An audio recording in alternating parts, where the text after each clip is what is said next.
Hi, everyone. On today's podcast, we're going to talk with Kimberly Turbin and Michele Monserratt-Ramos about their advocacy efforts to combat obstetric violence and the maternal mortality crisis for Latina women.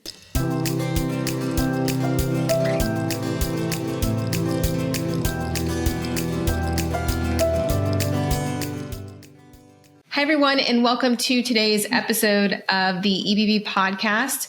We have a very important episode for you today with some very special guests. I do want to let you know before we get started that this episode will contain discussion of obstetric violence and maternal mortality, and listener discretion is advised. Now I'd like to introduce our two honored guests. We are so fortunate to have both Kimberly Turbin and Michele Monserratt-Ramos here today. Kimberly's advocacy journey began after the birth of her son in 2013. After experiencing mistreatment and assault during her delivery, she took the bold step of videotaping the birth and sharing it on YouTube, igniting the public debate on these issues. Kimberly's experience served as a catalyst for her to become actively involved in advocating for the rights of mothers and babies in healthcare settings and to seek meaningful involvement in organizations such as Birth Monopoly and the Birth Nurse. Michele Monserratt-Ramos is the Kathy Olson Patient Safety Advocate for Consumer Watchdog, where they focus on healthcare safety, patient safety, maternal health legislation, and regulatory board matters in the state of California. Michele has 20 years experience working for the public interest. She's a statewide and national patient advocate and brings that experience to Consumer Watchdog, an organization we're going to learn more about today. He was leading the effort to organize advocates to work on medical board public policy, medical board sunset review, maternal health and maternal mortality issues, legislation, and public participation in legislative hearings. Kimberly and Michele, thank you so much for being here today, and welcome to the Evidence-Based Birth Podcast. Thank you, Rebecca, for having us. Thanks, Rebecca. So, Kimberly, I was wondering if you could start off by sharing with us your advocacy journey and what inspired you to become actively involved in advocating for the rights of mothers and babies in maternity care. Yeah, well, I had a baby in 2013, and it was my first baby, my first pregnancy. And I was just curious on researching. I think it was like the beginning, I guess, for me, where you could go online, Google, look up documentaries. I remember growing up watching The Business of Being Born. So I was just curious. So I watched that movie and I was like, oh, you can ask questions or you can be curious about your birth. And one thing it pointed out was the Pitocin. And that's another thing that always crossed my mind. So when I gave birth, I really went in super happy. I was in perfect shape. I had a perfect pregnancy for me. I didn't have any complications. Nothing was wrong with me, really. I didn't even have nausea. And I went in and I checked myself in because my water had broken. And after that, I caught it on video. So with that being said, I had a pretty scary, horrific, traumatizing birth. And I questioned what happened to me. And even if I fought it the whole time, I still questioned that. Was I crazy or was I not crazy? And so what I did to advocate for myself after was put it on YouTube. I said, either people are going to tell me that, I blew it out of proportion, I'll let it go, or people are going to tell me that something went wrong. And so that's kind of where I began my journey of advocating. And then I was seeing how women were being treated and mothers were being treated at the clinic where I was seeking care. It was like long wait lines and it was just awful. So that's kind of where I began. So Kimberly, I want to hear more about how you put the YouTube video up and what the response was. But in the meantime, Michele, since you're here, can you tell us a little bit about what Consumer Watchdog does and how your organization is involved in maternity care? Absolutely. Consumer Watchdogs works with the public to gain accountability on issues such as healthcare, energy, insurance, privacy, and other issues. As you mentioned, I'm the Kathy Olson Patient Safety Advocate here at Consumer Watchdog, so my focus is on healthcare. And we became involved in maternity care and the maternal mortality issue during our campaign to update the medical negligence caps in California, which we successfully did a couple of years ago. And during that campaign, I worked with families across the state, and I found a mother who had lost her daughter in the Central Valley. So I reached out to her, and she needed some assistance, and I was able to get her some media coverage. And once those media stories hit, Rebecca, my phone started ringing off the hook. And another mother called whose 23-year-old daughter had died, and a grandmother had called who her 23-year-old granddaughter had died, and a father whose son had only lived for 18 hours. And there was just a domino effect from that particular part of the state. And like I mentioned, I worked with families across the state from Chula Vista, from the border, all the way through deep into Northern California. But there was nowhere else like the Central Valley where there was a crisis in maternal mortality and maternal care as in that part of the state. So that's how we became involved. And I worked directly with the families to try to help them, through the process to try to gain accountability for their families. And part of that process is also helping them deal with their grief, because their losses were new and their grief was complicated. And I understood that because I had lost my husband to be the medical negligence. So every step that they've had to take throughout the process, I myself had taken those steps. And I myself had faced those obstacles and hit those walls, et cetera. Mm-hmm. So what was interesting about that part of the state is that there were so many mothers that had lost their lives only by maybe 3 physicians that were involved in deaths that reached double digits. Wait, you're saying there were 3 physicians who had double digits of maternal death? There were young mothers and babies that had died, lost their lives, due to negligent maternal prenatal care and maternal care. Some that had survived but had lifelong harm. But as I found, as I spoke to all these families and worked with them, there were maybe 3 physicians involved, where I had a family who the mother had had her first child, and her first child was harmed during the delivery with one particular OB. So she changed. She changed OBs, and she had another baby later and ended up dying before her baby was born. And another family that her daughters were seeing an OB/GYN for gynecology. And they had learned through a media report that OB had been accused and had received discipline by his regulatory board because of sexual assault of patients and negligence, et cetera. So, of course, they were concerned and they changed physicians. And the 23-year-old daughter later changed OBs, and she became pregnant, and she ended up passing away. And her baby only lived for 18 hours.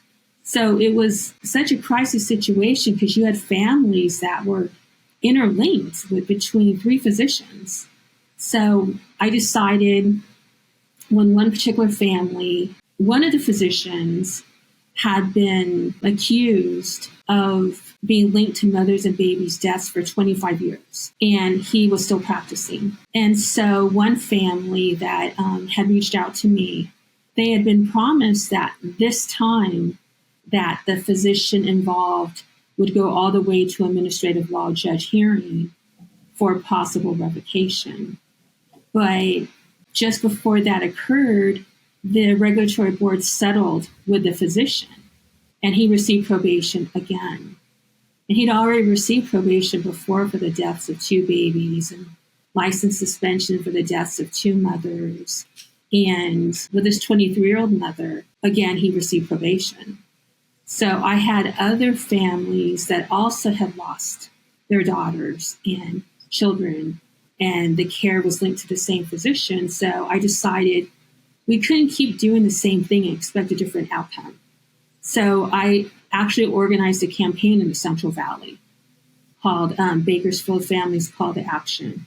And I organized a campaign It's an educational outreach campaign about maternal health, maternal negligence, and how to advocate for yourself. And through that campaign, a lot of other families reached out that had also been harmed. And there were a lot of mothers that reached out that were currently pregnant and they were experiencing pregnancy complications and nobody would listen to them. And they didn't know what to do. So through that effort, there was a lot of one-on-one advocacy with the moms that needed help. And more families came forward, with their tragic stories of what happened to other young mothers and babies. So your story is just, I'm trying to think back to how it started with your own experience, but then with getting media attention on one case of obstetric violence / maternal mortality. And then the floodgates kind of opened and all the reports started coming in. And you mentioned negligence. So for our listeners who aren't familiar with that term, because it tends to be used in like a legal context, can you describe what that means? Negligence can occur, in your healthcare, whether it's maternal care or any other type of healthcare, where something goes wrong, in terms of the delivery of your care, whether it's during labor and delivery or whether it's during pregnancy and you have, all the symptoms of preeclampsia, but concerns are ignored and you're left undiagnosed. It happens so very often now. And, unfortunately, when something goes wrong and maybe a life is lost, a lot of times the family isn't told exactly what happened.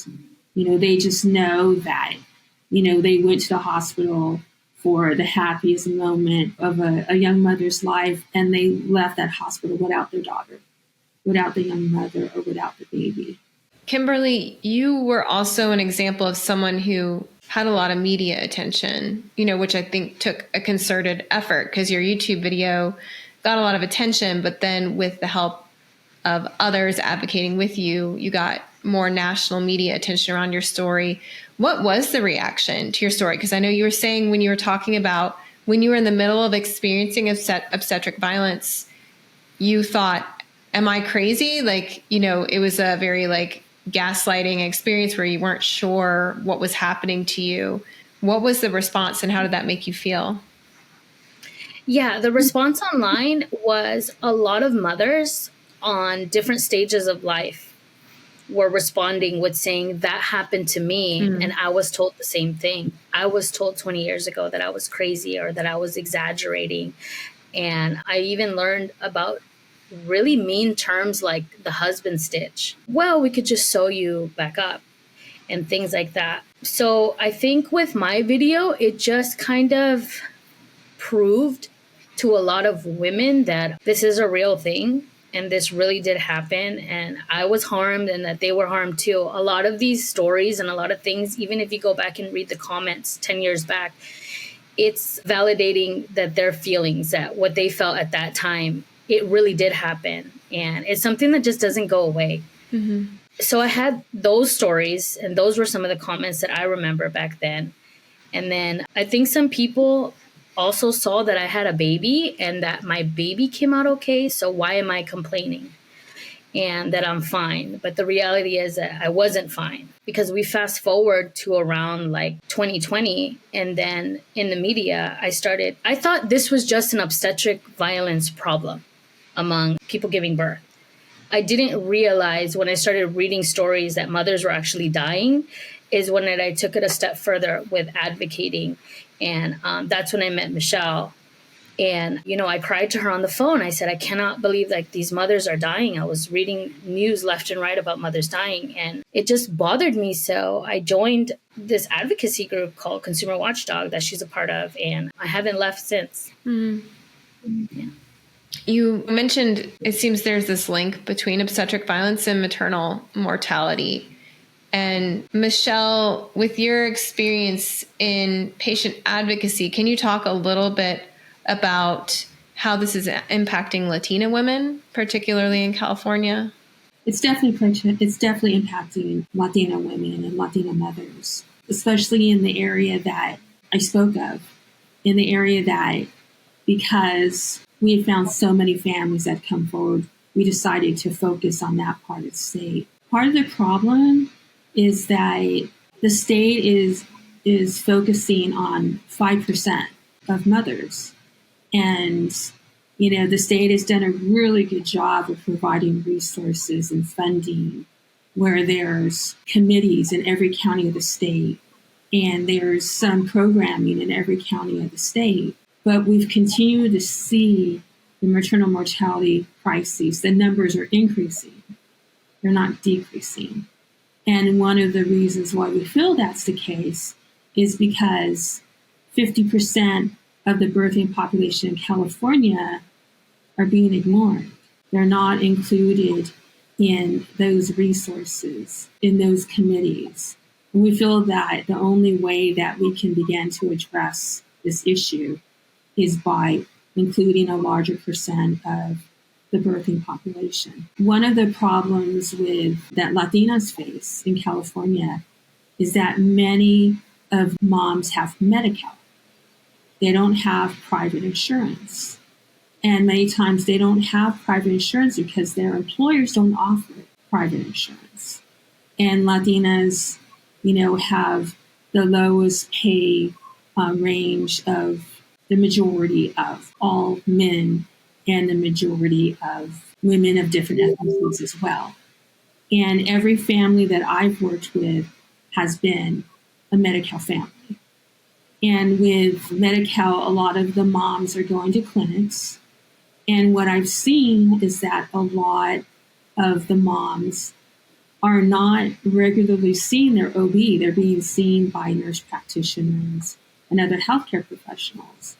And part of the problem with that is that the moms are not able to form a relationship with their OB by the time they're ready to deliver their baby.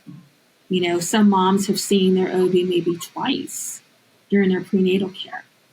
And that's a problem. You need to develop a relationship, with your OB, so that when that time comes to deliver your baby, you're familiar with them. They're familiar with you. They know your past history and whether it's been complications with prior pregnancies or what have you. And the moms are not in such a vulnerable position, and I think that kind of leads back to Kim's story as well, because with Kim, she'd only met her OB one time before she delivered. The day before. So, and that potentially led to some of the issues that Kim ended up having. And so, with Latinas predominantly having Medi-Cal, that's an issue. Latinas more than other moms tend to receive less prenatal care than other moms. And so I think there's a lot of issues there that lead to some of the complications that all moms are experiencing. But in regards to your question, Latina moms are experiencing. That's why, we're transitioning to advocacy. We want to develop advocacy training, starting in the Central Valley, but extending statewide, because I truly believe, it was safer for our mothers and our grandmothers to have a baby than it is for moms today. And so we truly believe that a pregnant mom needs an advocate with the office visits and also at the time of delivery. Someone that could help them coordinate their care. Someone that could, build that team environment for them. Someone that could ask the questions, and ask for certain things when they see things going wrong, because the mom's in such a vulnerable position, at that point. And I think that is one piece that's missing. And I think that it would really make a difference. Michele, I think I want to take what you said and ask Kimberly if you have any more thoughts, because while Michele was talking about advocacy, it's not just enough to self-advocate, because as we saw in your video, Kimberly, you said no, you spoke up for yourself, you talked back, you didn't, just let things happen to you. but nobody else in the room advocated for you. So we had a situation where not only was there a bad actor, a doctor who had never been held accountable for abuse, but also nobody else helped protect you. Can you talk a little bit about the importance of having advocates in the room? Yeah, I think it's really important because what happened to me was not like, what happened to me looks really bad on camera, but what's worse is that it's happening all the time and nobody has it on video, right? And I look back and I get asked a lot, like, what could you have done different, or what would you want them to have done? And that question has always been really hard for me to answer because I think everybody like allowed this doctor to practice that way and nobody ever stood up to him and he was just allowed to do it. And a lot of the nurses, they were my age or even younger that I remember. And I think they just like genuinely feared him. So having like an outside advocate who's not with the hospital, I think it would have helped me. It would have helped me a lot, just someone to intervene and actually like do something about it. Mm-hmm. But then that person actually having the power and the skills to be able to speak up and have people listen to them too, because you could be, for example, like a newer doula and just feel like deer in the headlights. I don't know what to do as well. Yes, it's a complicated situation. I think everybody needs to be kind of like retrained on like what not to do. I think my videos should be used as training purposes for like a what not to do video. Mm-hmm. And it should be one of those videos that they show at conferences and at like convention centers. And like, it should even be given with a little piece of paper saying like, if you were in the room, what would you have done? Mm-hmm. Or what do you think is wrong with this situation? I think it would be just like a teaching moment. There's this woman named Michele. She's my friend in Chicago. She's an artist. And she sent the transcripts of my birth video to about 80 OBs in the Chicagoland area. Nobody responded back, but we did send it to 80 different OB offices so they could read it. But we never got a response from it. Michele, I think one of the things that Consumer Watchdog is working on with advocacy, it seems like, is accountability. And we've had Kristen Pascucci on the podcast before talking about the kind of the lack of accountability. Like if you complain to a hospital, nothing necessarily has to change.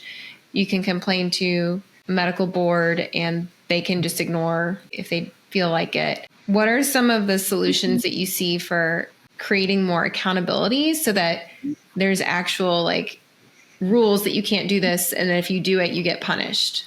Well, there's many ways to approach that. I do with individual families is I work with them directly on their complaints. And I've known, like I mentioned before previously, some of the families that I work with, they have been dealing with repeat offender physicians. And it was a matter of really organizing, in the community and organizing to elevate their complaint to a high level complaint. But besides the work we do with families, we also work on policy change and legislation, with the medical board. So, I have a team of advocates that attend medical board meetings, osteopathic medical board meetings, and medical boards of California meetings with us. And we present as a team. And we come up with our own legislative priorities. And we've been able to work with the medical boards so they support our legislative priorities and take those legislative priorities. Some of the most recent changes that we've been able to make that has given complainants or family members more of a voice in the process is a required interview before a complaint is closed by the medical board, and also a patient impact statement, similar to the victim impact statement that families are able to give in a courtroom. And I had actually asked for 3 priorities, and we got 2 out of the 3. The third that we were pushing was for contact with the family after the physician interview. Because what we learned through the process is that the process is very one-sided. A family member can file a complaint, and typically they do that alone. With some of our families, I do that with them. But when the physician's notified, he comes in with his lawyer. And he comes in with his lawyer. He is able to bring his own medical expert, even though the medical board has medical experts. And he's able to bring additional medical records that the family may not know of. So I really thought that was a key point of trying to get some family contact or response. And then, of course, the physician gets to be interviewed with his lawyer. But throughout the process, most families are doing this alone. They submit their complaint and they believe or hope that it's a fair process because the mission is that the board's responsible for consumer protection. But throughout this process, we discovered, as I said before, it was very one-sided. So those are some of the things that we do legislatively. And it's kind of a step-by-step process. And state by state, right? Because each state has their own laws that govern medical practice, essentially. Yes. Okay. And were you saying that anybody can attend a medical board meeting, or do you have to be invited? No, there's 4 quarterly board meetings a year. They're open to the public. Anyone can attend. And now with the Medical Board of California, they also webcast the meetings, and they offer meetings by teleconference or by WebEx. So you don't actually have to travel to the meeting location. You can still participate online. And that's something that really changed during COVID, but the actual webcasting and the actual teleconferencing was something I moved the board to do years ago to increase public's engagement with the board, because California is a big state. Yeah, it would take a long time to drive there. Yes. Yeah. And so it may require jumping on a plane. And a lot of families can't do that. Right. So it took a while, but the board eventually agreed, and they initiated teleconferencing, because when I first started participating in medical board meetings, you physically had to be there. There was maybe one camera person in the room. You could request a video, but you never did receive it. And if you were advocating on an issue like I was many years ago, and there was a meeting in San Francisco, and this is actually what caused me to do this. There was a very important vote in San Francisco, and I was caregiving for my father, and he was really ill, and I couldn't leave him on that particular day. So I contacted the medical board. Can I submit my testimony by email? I was told no. Can I call in? I was told no. Every way that I tried to participate in that vote, I was told no.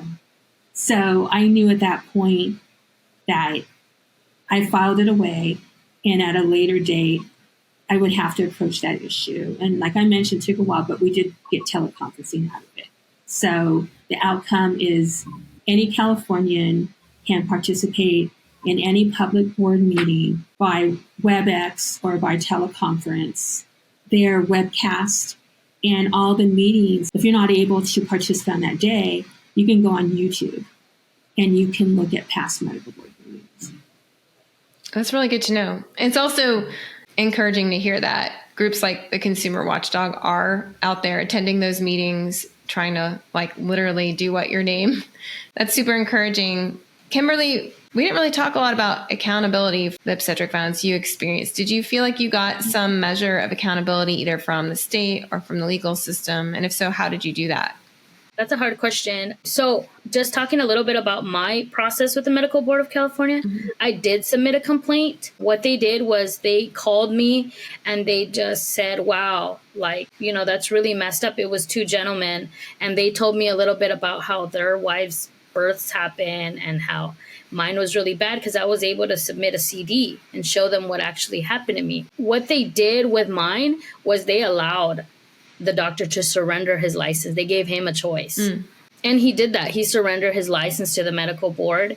And at the time, I thought I didn't give that part much thought.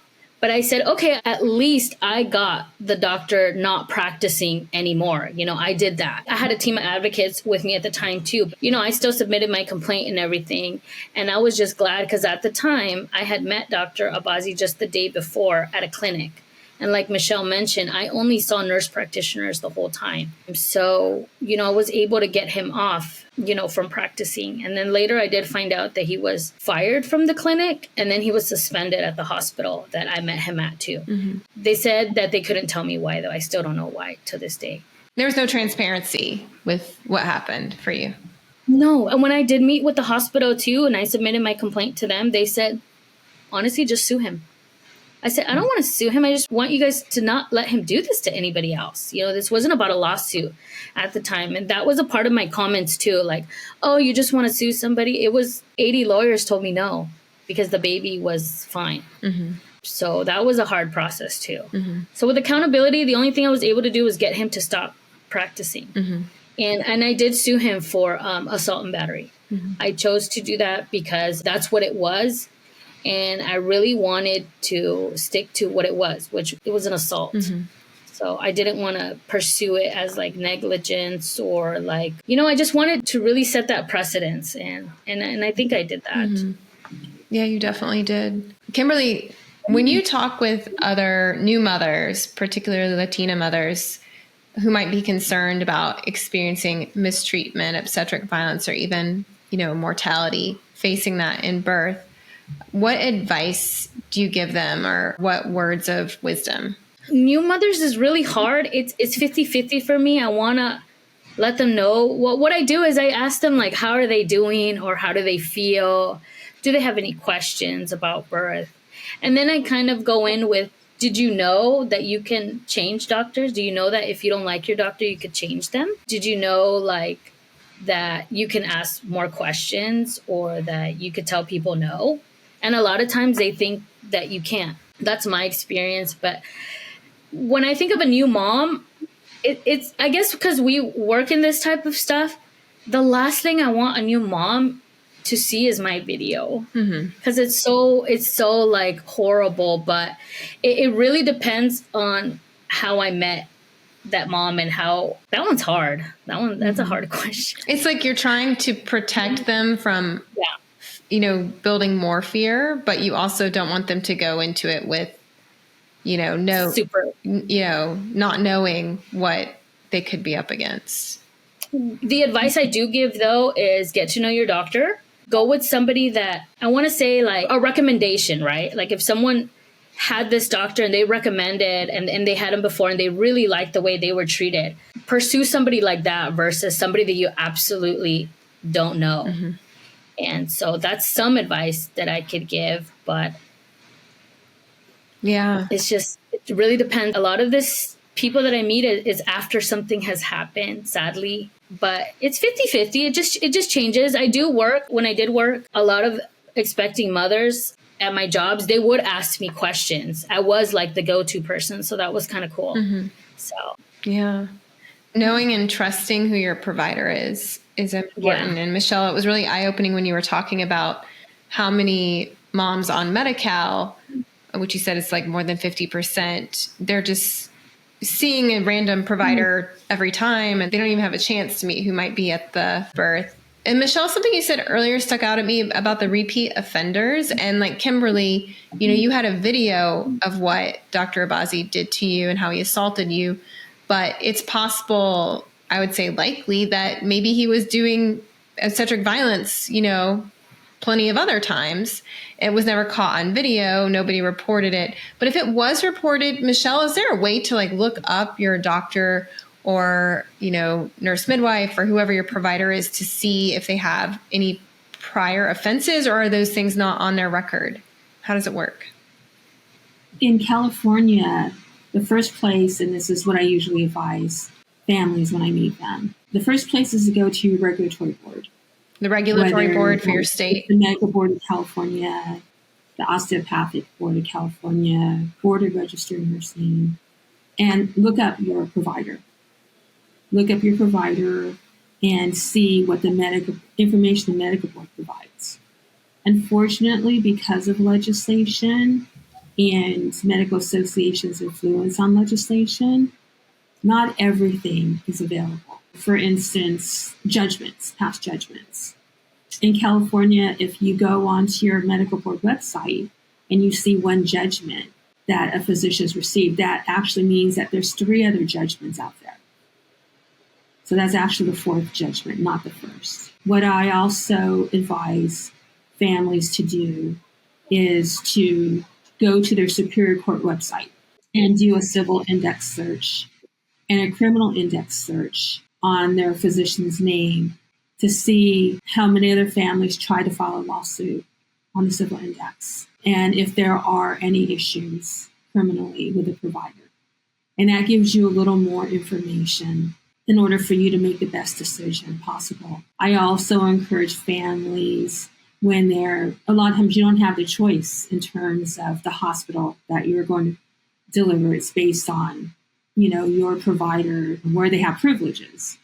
But I also recommend for families to go to the Department of Public Health website and look up the hospital where they plan on delivering and seeing how many complaints have been filed and what type of deficiencies that Department of Public Health has found, against the hospital. That's information that's public that you can find.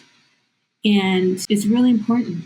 It's really important to go into this process as prepared as you can be. We do that with everything else we do. If we purchase electronic equipment, we do our research, as to what's the best product to purchase. So why wouldn't we do that, with our healthcare, with our maternal health care? It's almost like we have to do your own background check on the providers at your clinic. Yeah. Yes. And the hospital as well. That's true. Yeah. So I know we've been talking about obstetric violence, the maternal mortality crisis. And one thing I was wondering if you could shed some light on, either one of you, is, is there a maternal mortality crisis for Latina women? Because sometimes when you see the numbers, it shows it's not as bad as other groups per se. But I'm wondering from your perspectives, how big of a problem is this? Obviously, any death is unacceptable, but what's going on? What are you seeing on the ground? Well, there's definitely a problem. Mm-hmm. And I think one of the problems that we're having is the lack of data, because when research is done and data is collected, it's collected based on race, not based on ethnicity. So when you look at different research, you'll see Latinas grouped together with Caucasian women. And that's a problem.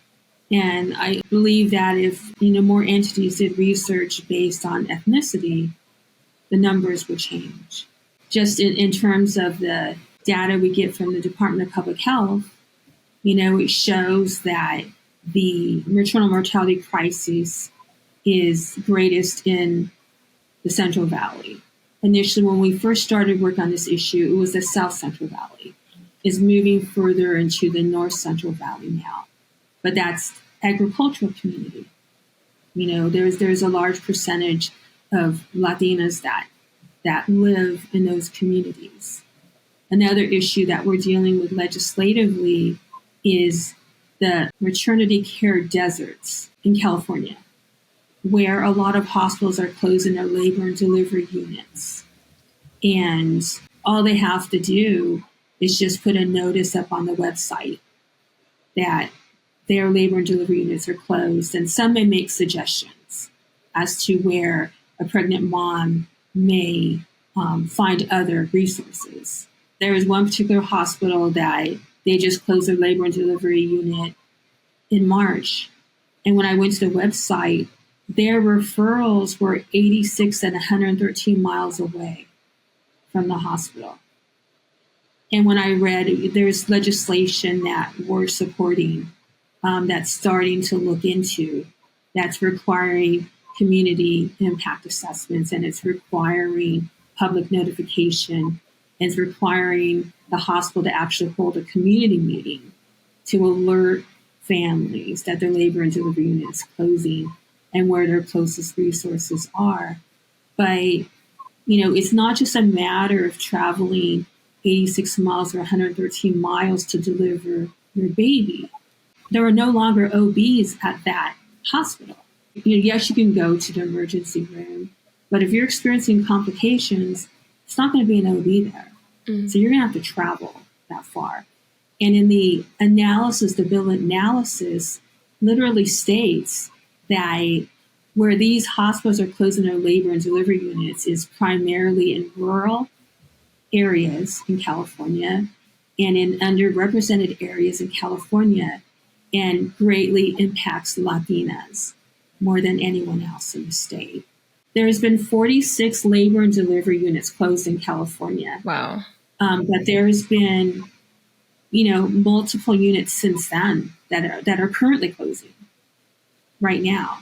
Mm-hmm. There was a labor and delivery unit in Chula Vista that was closed last month in May. In May. And there was actually a protest. And there were pregnant moms and families, but there were also OBs and labor and delivery nurses protesting the closure as well. It was not their choice to close down. Right. And they would have to find somewhere else to practice as well. Mm-hmm.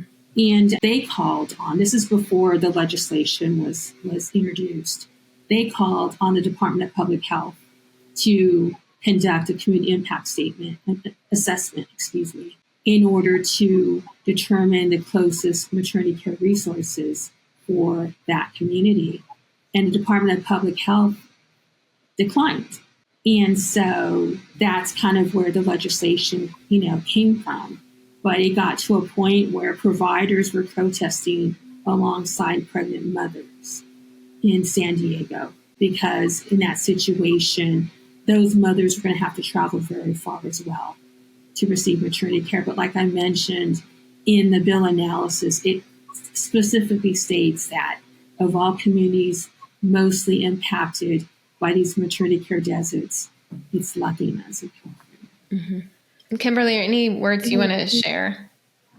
Yeah, I just want to add that we make up such a large population here in the state of California, and it would just be impossible to act like it's not happening to us. It's just, there's no way. Mm-hmm. I think the data has to be redone. I've been in rooms where I even mention it slightly, and they jump up and show me some data chart that's completely outdated. And they say, no, you're included right here, you see? And it's one thing out of, a bunch of other charts and a bunch of other datas that they have so many of those, but they save one and say that, no, you're in here. It needs to be redone. I think it's just impossible mm-hmm. to act like we're not here. Mm-hmm. But yeah, they're treating you as if you are invisible and that these things aren't happening.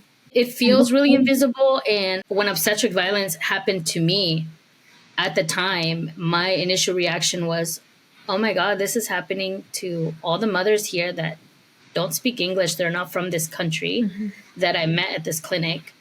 And the reason that I'm here and still talking about this, because I felt like I had to do a service for my people, because I was lucky enough to be born in this country and do something about it and not be silenced, that I had to pursue a career in advocacy. It's just no way that I could turn my back on my people, because I know that there was something wrong, that we were completely invisible in this argument, in this fight. So that's why I'm still here today. And I think I did not meet Michele by accident. So, we don't want to take resources from any other mothers, from any other community.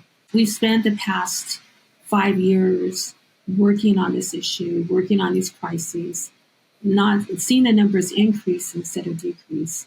And we just want to make sure that more mothers are receiving these resources, receiving these educational opportunities, and even the nurse family partnerships and other, opportunities that are available out there.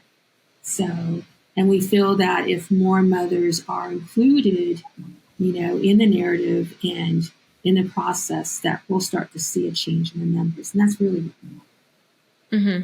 Yeah, I'm so grateful you two have joined forces and that you're working together. And I want to encourage our listeners to go to consumerwatchdog.org and click on the healthcare tab, and you can see a lot more detailed information about everything you were both talking about today.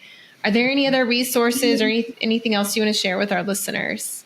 I've made myself available to anybody who needs me online. I'm very close to any family I've ever helped.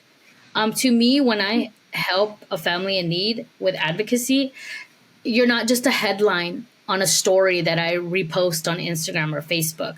I genuinely talk to you forever, and I'm there for you. That's what I offer. That's what I was taught, and that's what I learned. And how can people find you, Kimberly? Yes, you can find me on Instagram. My name is Lolita Rios _ Kimberly Turbin. We'll make sure to share that in the show notes. So Michele, anything else you want to share? Gosh, we could talk about this issue forever. Yeah, we just have more resources, that we're going to be producing online in the very near future. But like Kim said, we have a growing team, and, we're here for anyone that, as I always tell people, it's so much harder to fight this alone than it is, it's so much easier to do this in a team effort. And, we found that, working as a team, it's been successful for us here in California. Mm-hmm. So anyone that needs help, and whether you're currently in a crisis, because we do that too, mm-hmm. or you've already lost your family member, feel free to reach out to Kim or to me at Consider Watchdog, and I'm here to help. Yeah. Thank you for making yourselves available like that. And also, I think just educating us all about the work that you're doing and about Consumer Watchdog, and that a stat that always strikes me is I think it's like 1 out of every 9 births in the United States happens in California. So this is like, it's a huge issue. It's a lot of families, and we really appreciate all the advocacy you're both doing. Thank you so much. Thanks, Rebecca. Thank you.